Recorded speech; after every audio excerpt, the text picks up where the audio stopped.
রাম রাম বন্ধুরা, নমস্কার। আশা করছি তোমরা সবাই খুব ভালো আছো।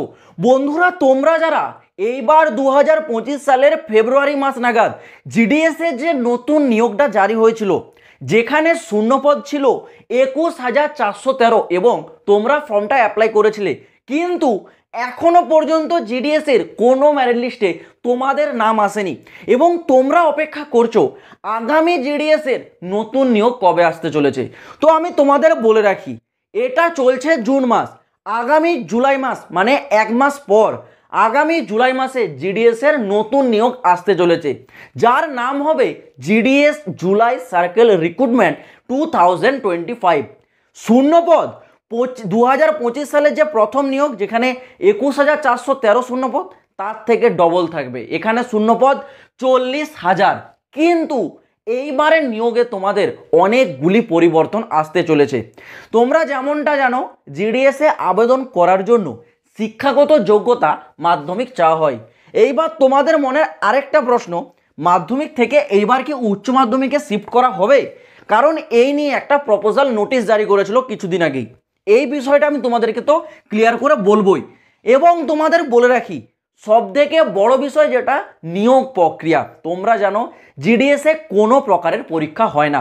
হয় কি, ডাইরেক্ট মেরিট লিস্ট জারি হয়, সেই অনুযায়ী যাদের নাম আসে ডকুমেন্টস ভেরিফিকেশন করে চাকরিতে জয়েন করে দেওয়া হয়। কিন্তু এইবার নিয়োগ প্রক্রিয়াতেও একটা পরিবর্তন হতে চলেছে, এছাড়াও স্যালারিতেও তোমাদের পরিবর্তন হতে চলেছে। তো সমস্ত তথ্য একেবারে ডিটেলসে ক্লিয়ার করে বলবো, পুরো ভিডিওটা দেখো। ছোট্ট অনুরোধ এটাই আমার তোমাদের কাছে। দেখো বন্ধুরা, post office GDS July circle recruitment 2025, যেটা আগামী জুলাই মাসে আসবে, নিয়োগটার নাম থাকবে জুলাই সার্কেল, যেখানে শূন্যপদ থাকবে 40,000 প্লাস। 2025 সালের প্রথমে যেটা নিয়োগটা জারি করেছে ফেব্রুয়ারি মাসে, শূন্যপদ কত ছিল না 21,413। এই শূন্যপদটা দেখতে গেলে অনেকটা কম ছিল। আর কম শূন্যপদটা কেনই বা জারি হলো? দেখো, 2024 সালে যে ট্রান্সফার পোর্টাল সেটা যখন ওপেন করা হয়, সেখানে ট্রান্সফার ক্যান্ডিডেটের সংখ্যা অনেক কম। অর্থাৎ তোমরা জানো, যারা জিডিএস এ চাকরি করে তারা কয়েক বছর মানে 2 বছর কি 3 বছর সার্ভিসের পর জিডিএস থেকে অন্য কোনো পোস্টে কিন্তু ট্রান্সফার নিতে পারে। তো সেই ট্রান্সফারটা অনেক কম ক্যান্ডিডেট নিয়েছিল, সেই ক্ষেত্রে শূন্যপদ মানে সিট সংখ্যা সেটাও কিন্তু কম ছিল। তো যেই সিট সংখ্যা আছে সেই সিট সংখ্যায় তো নিয়োগটা জারি করবে, তাই না? তো যেহেতু সেখানে ট্রান্সফার কম নিয়েছে, যেই সিট সংখ্যা খালি ছিল সেই সিট সংখ্যায় জারি করে 21,413। কিন্তু এইবার 2025 সালের যে দ্বিতীয় নিয়োগ অর্থাৎ জুলাই মাসে, সেখানে শূন্যপদ তোমরা বেশি পাবে, 40,000 প্লাস তোমরা শূন্যপদ পেতে চলেছো। পোস্ট সেই একই তিনটে থাকবে, যেমন তোমরা জানো পোস্ট থাকে তোমাদের বিপিএম, এবিপিএম আর জিডিএস, এই তিনটে পোস্টই থাকবে। আর এই তিনটে পোস্টের বর্তমান স্যালারি কত তোমরা জানো, যেমনটা বিপিএম অর্থাৎ ব্রাঞ্চ পোস্ট মাস্টার, এই পোস্টের স্যালারিটা একটু বেশি দেওয়া হয় এবিপিএম আর জিডিএস এর তুলনায়। কতটা বেশি? দেখো, বিপিএম পোস্টের যে স্যালারি থাকে 12,000 টাকা থেকে 29,380 টাকা। ওকে, মানে তোমরা মোটামুটি একজন বর্তমানে যে বিপিএম কর্মী সে পার মান্থ 19,000 প্লাস, ওকে, 19,000 টাকার মতো স্যালারি পেয়ে যাচ্ছে। আর যারা এবিপিএম বা জিডিএস এ যাবে, এই দুটি পোস্ট এবিপিএম আর জিডিএস স্যালারি একই রকম। কি না, সর্বনিম্ন 10,000 টাকা, সর্বোচ্চ 24,470 টাকা। অর্থাৎ বর্তমানে একজন জিডিএস বা এবিপিএম স্যালারিটা পাচ্ছে 15,000 প্লাস। ওকে, এই 15,800 সামথিং এরকম একটা স্যালারি পায়। এই হচ্ছে তোমাদের স্যালারি। বয়স সীমা কি থাকবে দেখে রাখো, বয়স সীমা যেটা আছে সেম সেটাই থাকবে নতুন নিয়োগে। কি না, জেনারেল ইডাব্লিউএস এর জন্য 18 থেকে 40 বছর, ওবিসি ক্যান্ডিডেটরা পাবে 3 বছরের ছাড়, এসসি এসটিরা পাবে 5 বছরের ছাড়, পিডাব্লিউডিরা পাবে 10 বছরের ছাড়। আবার কোনো ক্যান্ডিডেট যদি থাকে পিডাব্লিউডি কিন্তু ক্যাটাগরি যদি হয় ওবিসি, তাহলে পিডাব্লিউডি 10 বছরের ছাড়, এ 3 বছর, মানে টোটাল 13 বছরের ছাড় পাবে। ধরো আবার একজন পিডাব্লিউডি ক্যান্ডিডেট, তার কাস্ট হচ্ছে এসসি বা এসটি, তাহলে সে পিডাব্লিউডি 10 বছর ছাড় পাবে, আর তার কাস্ট এসটি এসসিরও 5 বছর, মানে টোটাল 15 বছরের ছাড়টা পাবে। তো বুঝতে পারছো বয়সের যে মানে রিল্যাক্সেশন সেটা কিন্তু এখানে দুর্দান্ত থাকে। এইবার তোমাদের পরবর্তী বিষয় থাকছে কোয়ালিফিকেশন, যেটা সব থেকে বড় বর্তমানের হচ্ছে আলোচনা বিষয় হয়ে দাঁড়িয়েছে। শিক্ষাগত যোগ্যতা 10 পাস তো বর্তমান আছে, এটাকে কি করে চেঞ্জ করে তোমাদের 12 পাস করে দেওয়া হবে? কারণ তোমরা সকলে দেখেছো গত কয়েকদিন আগেই, আমিও তোমাদের একটা আগের ভিডিওতে বলেছিলাম, গত কয়েকদিন আগে একটা প্রপোজাল নোটিশ ডিপার্টমেন্ট অফ পোস্টকে পাঠানো হয়েছে। সেখানে অনেকগুলো দাবির কথা বলা হয়েছে। সেখানে একটা দাবি ছিল এটা, কোয়ালিফিকেশনকে 10th পাস থেকে পরিবর্তন করে 12th পাসে করানো হোক।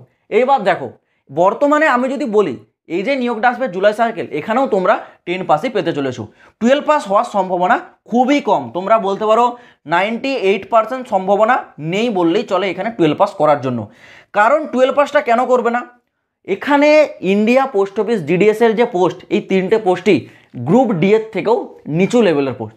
কারণ স্যালারিটা দেখে বুঝতেই পারছো, এই 3টে পোস্টের জন্য মাধ্যমিক পাস থেকে কখনোই কোয়ালিফিকেশান হাই করবে না, উচ্চ মাধ্যমিক কখনোই করবে না। কারণ উচ্চ মাধ্যমিক পাস যোগ্যতাতেই এখানে এমটিএস পোস্টে অ্যাপ্লাই হয়, এমটিএস আরও অন্যান্য পোস্ট আছে। ওকে, তো সেই ক্ষেত্রে জিডিএস আর এবিপিএম আর বিপিএম বলো, এই 3টি পোস্টই মাধ্যমিক লেভেলেই থাকবে। উচ্চ মাধ্যমিক তো এখন করবে না, সরাসরি এটা মানা করবে, সে যতই প্রপোজাল নোটিশ জারি করুক না কেন। এবার ভবিষ্যৎ বলবে যদি কোনোদিন পরিবর্তন হয়।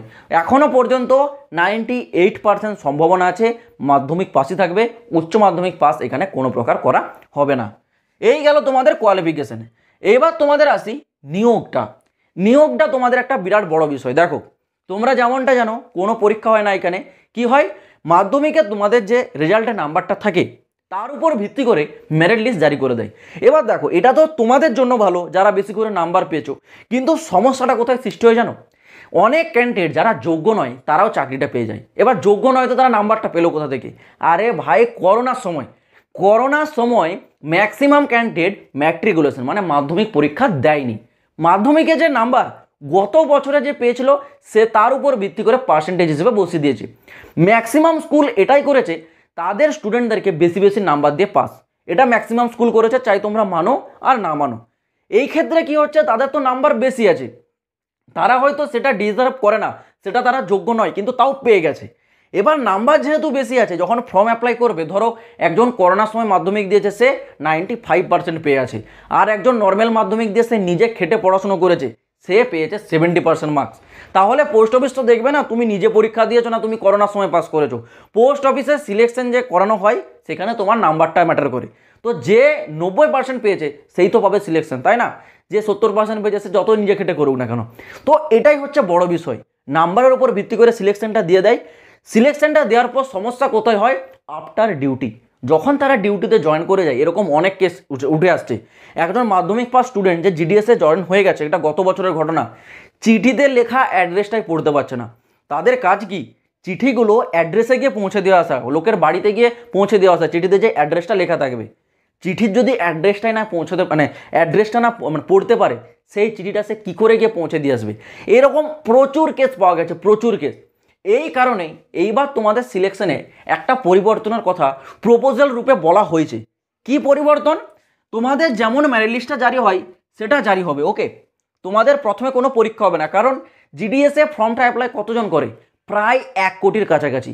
1 কোটি ক্যান্ডিডেটের এক্সাম করানো পোস্টাল ডিপার্টমেন্টের কাছে কিন্তু এটা কখনোই সম্ভব নয়। সেই ক্ষেত্রে কি করবে, যেমন ফর্মটা অ্যাপ্লাই হচ্ছে অ্যাপ্লাই হবে, এরপর মাঝখানে তোমাদের কি বলেছে, মেরিট লিস্টটা জারি হওয়ার পর হতে পারে একটা 50 মার্কসের এক্সাম। ওকে, এটা কিন্তু সম্ভাবনা হিসেবে বলছে, এটা কিন্তু কনফার্ম নয়। 50 নম্বরের একটা পরীক্ষা নিতে পারে। কাদের নেবে? যাদের মেরিট লিস্টে নাম আসবে, সবার নয়। তুমি ফর্ম অ্যাপ্লাই করলে মানে তোমার পরীক্ষা হবে এমন নয়। যদি তোমার মেরিট লিস্টে নাম আসে, তুমি সেটা পাওয়ার যোগ্য কিনা চাকরিটা, সেটাকে চেক করার জন্য 50 নম্বরের একটা পরীক্ষা নেওয়া হবে। এটা ক্লিয়ার করার পর হয়ে যাবে ডকুমেন্টস ভেরিফিকেশন। তবে আমি এখনও বলছি, এটা কিন্তু 100% সম্ভাবনা এখনও বলেনি। এটা একটা প্রপোজাল রেখেছে, যে নোটিশটা গত ভিডিওতে আমি তোমাদের বলেছিলাম, সেই নোটিশে এই প্রপোজালটা রেখেছে যে 50 নম্বরের একটা পরীক্ষা করানো হোক। এবার ইন্ডিয়া পোস্ট ডিপার্টমেন্ট যদি এই প্রপোজালটা অ্যাকসেপ্ট করে নেয়, তাহলে পরের বারের নিয়োগে মেরিট লিস্ট জারি হওয়ার পর এক্সাম হতে পারে। তবে এখনও কনফার্ম নয় এক্সাম, এখনও পর্যন্ত নোটিফিকেশনে কোনো কিছু উল্লেখ করছে না জারি করে। ওকে, তো দেখা যাক কি হয় এই বিষয়টা। যদি এক্সাম হয় আমি বলবো ভালো, অনেক ক্যান্ডিডেটের ক্ষেত্রে ভালো, যারা আসল প্রাপ্য, যারা এটা ডিজার্ভ করে তারাই পাবে চাকরিটা। ওকে, তো দেখা যাক এই পরিবর্তনটা তোমাদের হয়তো আসতে পারে, যেটা তোমাদের ভবিষ্যৎ বলবে। পরবর্তী আসে তোমাদের অ্যাপ্লাই ডেট, যেটার জন্য তোমরা এতক্ষণ অপেক্ষা করেছো পুরো ভিডিওটা। ফর্ম অ্যাপ্লাই কবে থেকে শুরু হবে? তোমরা যেমনটা জানো 2025 সালের ফেব্রুয়ারি মাসের প্রথমে নিয়োগটা জারি করেছিল 21,413। এই নিয়োগের এখনো পর্যন্ত 3টে লিস্ট জারি হয়ে গেছে, 3টে লিস্ট এখনো পর্যন্ত জারি হয়ে গেছে। ওকে, আর এই নিয়োগের নিয়োগ প্রক্রিয়ার শেষ তারিখ হচ্ছে এই জুন মাসের 30 তারিখ। কেন 30 তারিখ? না, আগামী জুলাই মাস থেকে নতুন নিয়োগের প্রক্রিয়া শুরু হবে। সেই প্রক্রিয়া শুরু হয়ে গেলে এই নিয়োগের আর একটাও লিস্ট আসবে না।